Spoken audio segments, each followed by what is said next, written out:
Hello, my name is Joel Engelberth, and I stream for the Flip N Out YouTube channel. I stream with my brother every Wednesday night from 10 to midnight, so feel free to come and join us live sometime. We have a ton of fun, and I'm really excited today because I get to film a tutorial for, honestly, one of my favorite games. This is my game. I own this game. I love this game. It would be one of the last games to leave out of my collection, and yeah, so I'm excited to talk to you about it. And that game is Total Nuclear Annihilation. This game is the brainchild, or this is Scott Denise's game. Scott Denise did every aspect of this game except for the art. So he did all the music, he built the game, like he designed the whole playfield, built it, all the light shows, all the coding, everything is Scott Denise except for the art. And what's really cool about this game was it was a homebrew, and he built it, and he was taking it to a bunch of shows, and people had the opportunity to play it, and they loved it. And so it kind of built up this gathering, or this following, of people that really liked the game. And then Spooky Pinball approached them and said, we want to make this game happen. And so they did an initial run of, I think, it was either 250 or 500. And then just recently, like within the last, I think it was like a year ago, they did another like 250. So there's either 500 or 750 out there. There's not a ton of them, but it's a game that I remember when it was released, I was a little surprised. Like, I don't know anything about this game. There's no ramps. Like, why are people freaking out about this game? And then I had a chance to play it and fall in love with it. And since then, it has been a part of my collection. So yeah, let's do our normal thing. Shots and layout. It's a single level playfield. So pretty easy, in lane, out lane. You know, nothing crazy there. What you will see is the save letters. There's an aspect to that of basically building those up to get your ball save going. There are 3 stand-up targets over here. The rad targets, when you spell rad, that's how you light mystery. Mystery you collect at the scoop. You have the orbits. On the left orbit, there's a spinner, which is awesome. And then on the right orbit, it's just a right orbit. There are 2 control gates here, so depending on when you hit that orbit, there are certain times that it will drop the ball up here. And the way you determine whether or not it's going to drop the ball is actually these symbols. If they're pink, that means that the ball is going to go and drop down. If they're not pink, the ball is going to go all the way around. There are 2 destroy targets. There's one here. It's a stand-up target, and one over here. You're going to use those to destroy a reactor. Then you have the main scoop of the game. Super important scoop, super frustrating scoop, but it's an awesome, it's really gratifying when you hit it, when you need to hit it, but the ball shoots out of it so fast, and you got to be prepared for that. Right here in the middle, that's the keypad. There's 3 stand-up targets there. Then you have the inline drops. People are calling this the Denise lock. I have that camera up here that shows that. But these drops, this is where you hit one, it'll lock a ball and hold it. You hit the next one, it'll lock a ball and hold it. And then the third time you hit that drop, it'll drop them all, and that's how you start multi-ball. There is a scoop back here. If you're in multi-ball and you happen to hit the drops down again and get the ball into that scoop, it'll actually kick out a 4th ball. But otherwise, you have to drop. When you're not multi-ball, if you've played multi-ball, you have to hit those down, hit in the scoop, and that's how you relight the drops to start the locks again. Then you got this pop bumper down here. That pop bumper, where it is, adds so much chaos to the game, and it's a really incredible and enjoyable aspect of the game. 2 flipper game, but if you look down here, there's actually a display that'll show your ball save timer, and it's super helpful, and I love everything about it. Up here, I would say it's an upper playfield, but it's not. It's a mini playfield, but it's single level, so it's not an upper playfield. But up there, you have 1 flipper. It's a mini flipper, and then that's a sling. That's a sling. There's a sling right here that just creates a lot of chaos as the ball bounces around up there. You have the 1, 2, 3 targets. You're going to use those to maximize your reactor jackpot, and then you have the main core rollover lanes at the top. And that's about it. That's about it. Super simple, but that's what makes it awesome. So let's actually talk about the game. This is a normal game. If I hit the start button, I will play. You can play 1, 2, 3, 4. But what's cool about the game is there's co-op. There's co-op in the game, and that's something that I absolutely love about this game. The way you do co-op is you push and hold. Push and hold. I'm still holding. And right there, it said co-op mode activated. I've let go of the button, and now I'm going to hit a second player. Just because I want to show, if you look up on the screen, you're going to see those scores are going to match. Play this game as a co-op game. It's so great. It's such an amazing game to teach people how to play pinball because you're playing it together. You're working through it together. So, skill shot. There's 3 that I know of. One would be you plunge and you happen to perfectly land it in whichever one is lit. So that one is lit. If you realize that it's not going to, let's say it's going to go through the R, you can use the flipper buttons to move it to the R and then get a skill shot. So if you happen to perfectly plunge into the lit one without touching the flipper buttons, it'll fill up your keypad. So right now, that's one of the core objectives of the game, is to work through reactors. So to start a reactor, you have to fill up the keypad. So I have one shot here, and then you can see I have 2 shots still to hit on the left side. Well, if you perfectly dropped it in there, it would fill up the keypad. That's your advantage. If you have to move the lane, then what it does is it gives you an in-lane, out-lane ball save. It gives ball save level 1. How ball save works, I'll show that. But basically, you're going to spell save, and then you're going to have 1 dot that's lit. So another advantage. Or the third skill shot, which is the one that I love going for, all it's for is points, is what you do is you let it go all the way around, you let it hit this left flipper, it's going to bounce over, and you get 1 flip with the right flipper to, boom, backhand it into the lock. If you do that, I think it's worth 100,000 points, but really, it's just fun. It's just fun and it's just cool, so I'm going to give that a shot here and see what happens. All the way around, let it bounce over. Oh, see, I missed it. Almost had it. Okay, now that we're in the game, what do you want to do? You either need to complete the keypad. So you'll see I have 3 more shots. Now I have 2 more shots. You can already see how much chaos. There we go, how much chaos is going on. What happened is I rolled over the E. If you go over another letter, there would be the V. If you spell another one, once you've done 3, now I have a ball save. And you can move that with the flippers. So, like, you can go ahead and spell another one. And that's going to change. Now I have it level 2. What's cool at this point is if you let the ball roll over that, as I miss it, if you let the ball roll over that, boom, it turns on a 10-second ball save. So it's a great way to just build in some security while you're playing the game. Being that I've completed the keypad, it wants me to start the reactor at the scoop. So I can go ahead and hit the scoop. Very cool light show. If you ever want to skip through any of the light shows, all you have to do is hit both flippers. So it's going to shoot out, boom. Now that it's shot out, you can see up top, things are freaking out, and this display is lit.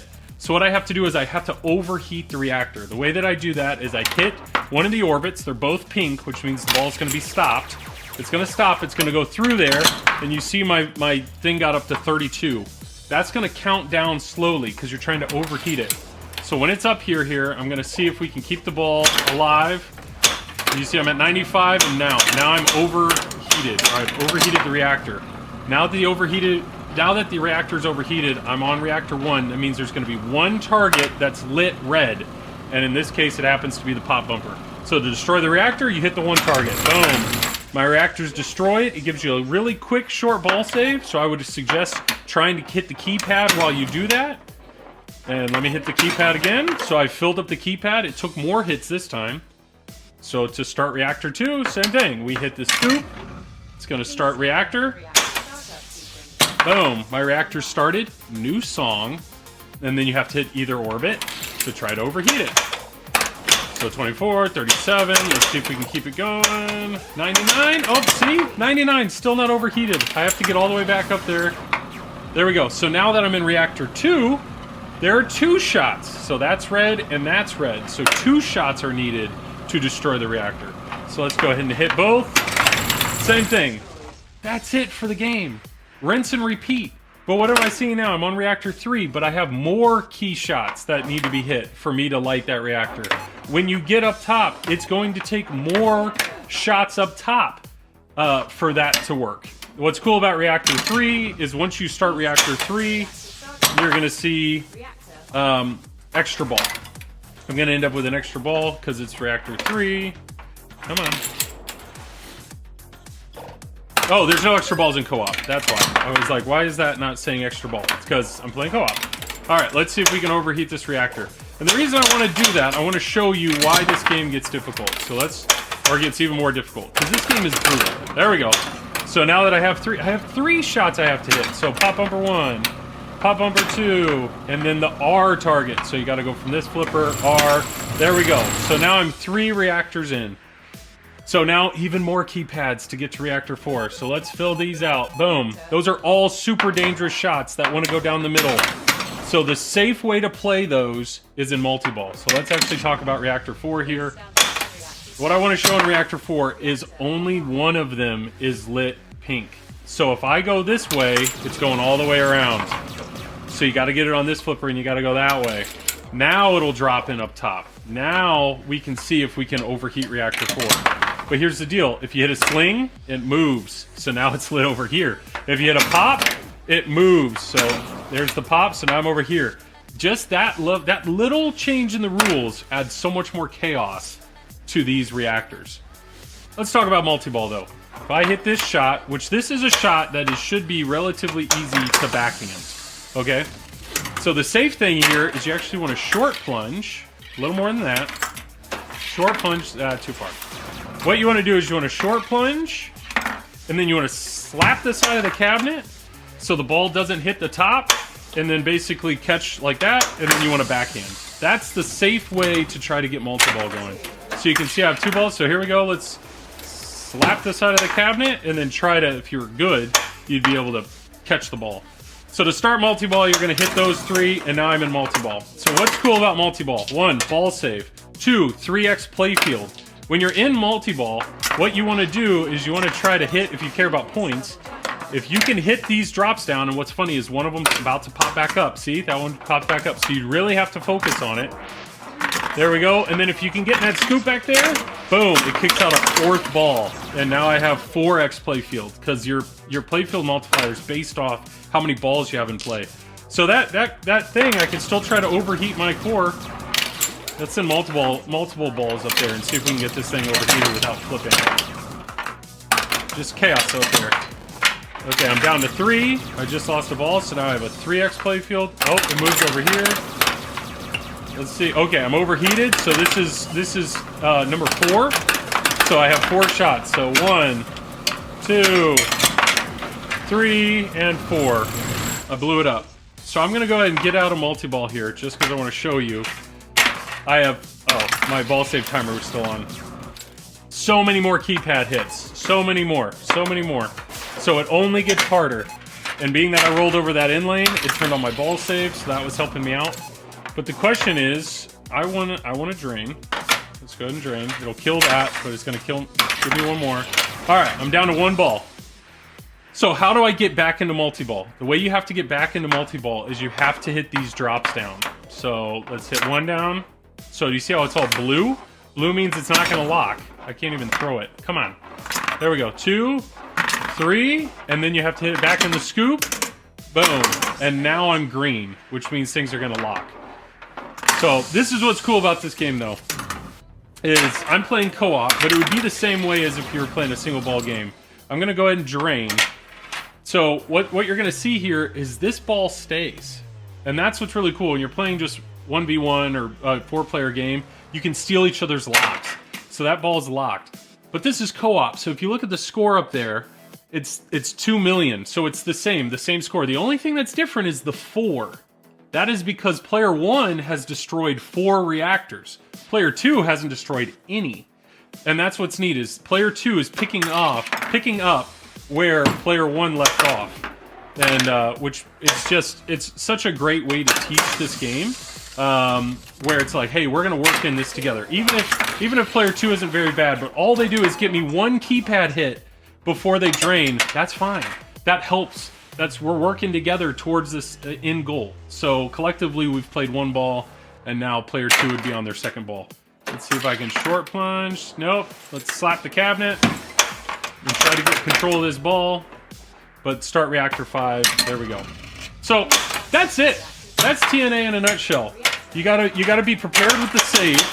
So if you see the ball's getting chaotic and it's going over there, you know, if the ball's heading this way, like, let's make sure my ball save is flashing over there so I could possibly save my ball.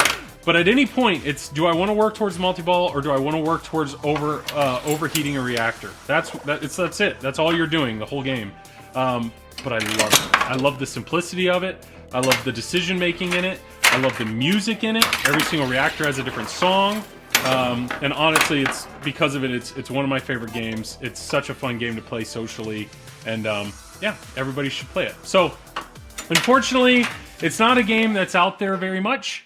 So if you ever have a chance to see one on location, see one in somebody's house or at a show, grab somebody, play the game, play it in co-op, see if you can get through all 9 reactors. and just have a blast. But yeah, well, feel free to check us out sometime every Wednesday night, 10 to midnight on this YouTube channel. And appreciate Zach and Nicole for letting me stream here. And thank you, Scott Denisi, for an amazing game. Go find a TNA, go play it, go love it. And if you buy one, I'm sorry, but you're welcome because the game's amazing. So have a good day. See you guys.